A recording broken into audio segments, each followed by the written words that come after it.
Oh hey, funny seeing you here. I have something to show you that you've already seen. It's my warehouse set that has existed for a while, but never existed before. It was never intended to exist. I have 3 other sets that were intended to exist. Let me give you a quick little tour. This is Studio One, which of course doubles as a set. Film from back here, I sit at that desk, and this is mainly for like when I do digital art, reactions, and whatever needs a clean and organized background. It's a clean working space, easy to reset, also has sort of limitations as to what I can do in here. But when I hit those limitations, that's when Studio 2 comes in. Studio 2 is where we can do bigger projects that take up more space. As you can see, there's room for multiple things to be happening at once. Much larger, way more versatile, big sort of like epoxy floors so we can make mess, do sculptures, chocolate, did that in here. But also a lot of controlled lighting and actually pretty bloody good audio now. It was super bouncy at the start. In fact, let me flash back to what it sounded like.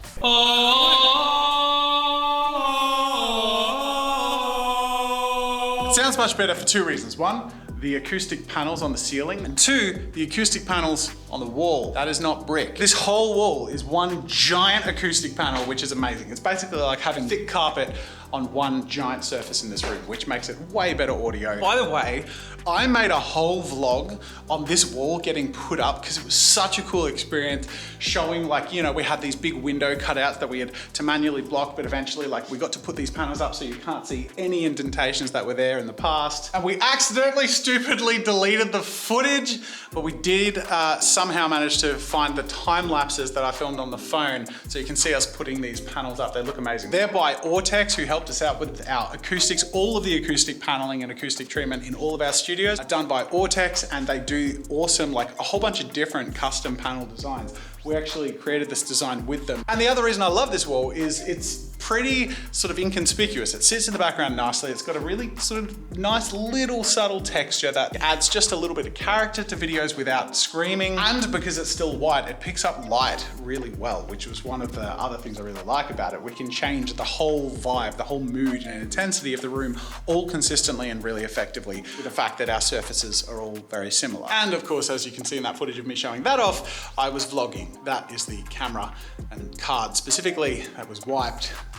So that vlog is lost to the sands of time, which is really upsetting because it was really cool to show all this stuff come in and show the comparisons of the audio. And sorry, Ortex, I was really hoping to show that off, but at least I get the chance to show you guys. Now, back to Studio 3. This is Studio 3, better known as the tabletop time room. This is a bit of a dream come true in the sense that this is like what happens when your hobby gets out of hand and you have the capacity and resources to let it. Some of you will remember when I built, and actually there was a vlog entirely centered around me making that hobby desk right there, which turned into 2 hobby desks and a studio of its own and a whole section dedicated to our role play. So this studio, obviously again with our acoustic panels, this time blue to sort of match with this dark vibe around the room, push everything in the background and make it feel a little more gamery and fun. It's very much about miniature projects, painting, dioramas, and storytelling. The studio we never planned is what we refer to as Studio 4, or the warehouse. This was never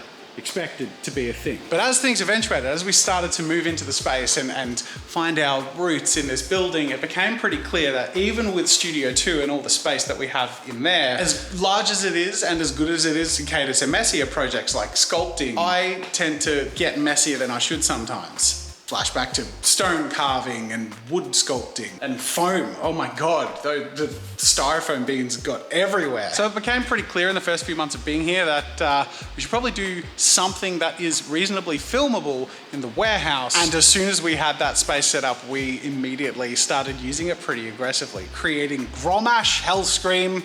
That was our first project in this space. No, that's not true. The first project in the space, which was filmed just a day or 2 before, was the Hearthstone house. What's it called? What was it again? Goldshire Inn. Goldshire Inn. First half of that was built in here, and then I came in here with Gromash. Point is, as soon as it was a usable space to make really big messy projects, everyone wanted to come in here and make big messy projects. So I thought it'd be fun to take on a little bit of a flashback, because while I did lose all the footage of me setting up Studio 2 with all that cool acoustic paneling, we do have all the footage of us creating this awesome film set. And it took a little bit of ingenuity. So come on a journey with me back in time. I want to make another film set. Another one. Yes. So Jeremy measured all of the shelves and the large objects in this room that are going to stay in this room and laser cut them to scale. But it doesn't look like a lot right now.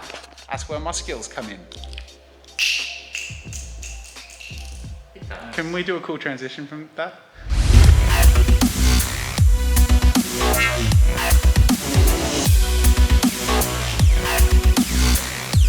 So, I want to turn this into a set.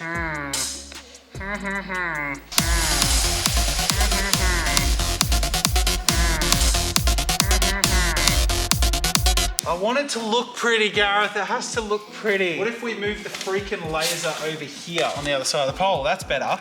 Let me think. Bench 2. So do they, I mean, they'll probably be pretty good side by side. I don't like it. Yeah. Is that enough to get through? All right. Well, can you fit through that? no, I can't. Yeah, I cannot. Barely get your head through it. Fair point.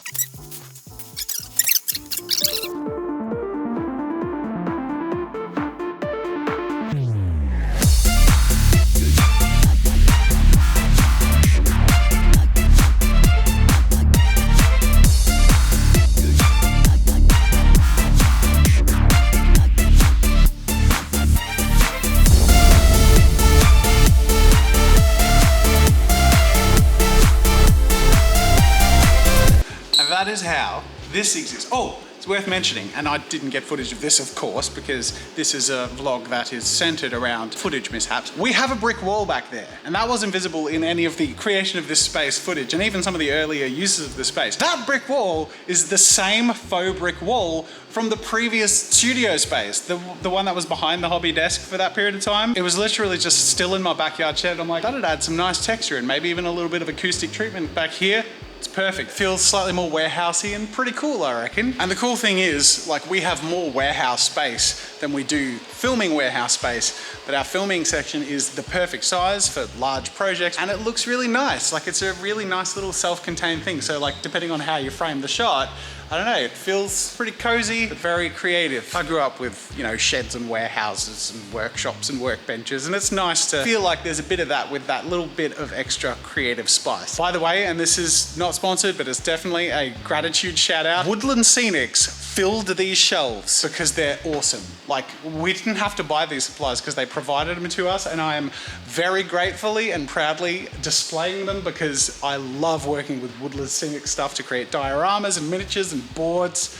That was another project that we made in this space, a huge project, one of my most ambitious ones since we've come here. Building my world map for my group roleplay sessions, and that huge project was made possible in large part because we have all that Woodland Scenic supplies, so huge thank you to Woodland Scenics. But anyways, that is the tour of the Studio 4 that we never anticipated should exist, but now I'm very, very glad that it does. The vlog is back on track, but we're just getting the ball rolling. So we literally just released the last vlog 10 minutes ago, but it's had 10 minutes to gather a few comments, and there is one question of the day, which is actually a very fitting one because it is something I thought would be really important to talk about in this video anyway. From Swoozle, who says, did I miss something in a previous video? Has Jeremy left, or is he no longer part of the team?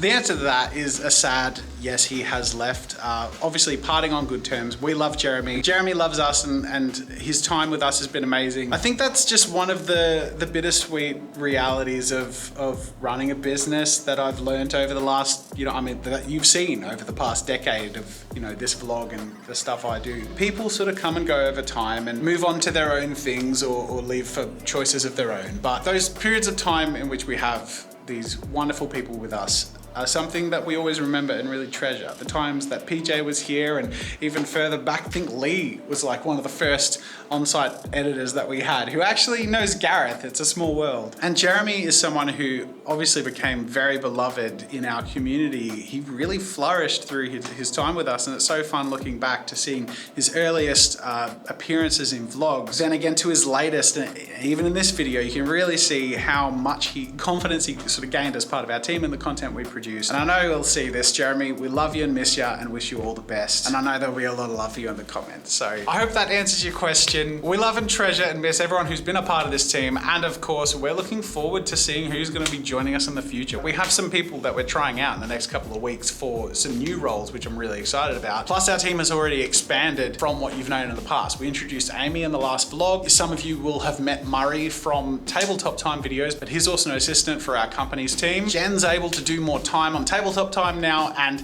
Dave is here full time. It really is just the beginning, and it's mind-blowing how fast things are growing. We just had a delivery of like half a dozen desks, so the rest of them are up there, ready to be built. They'll be built next week.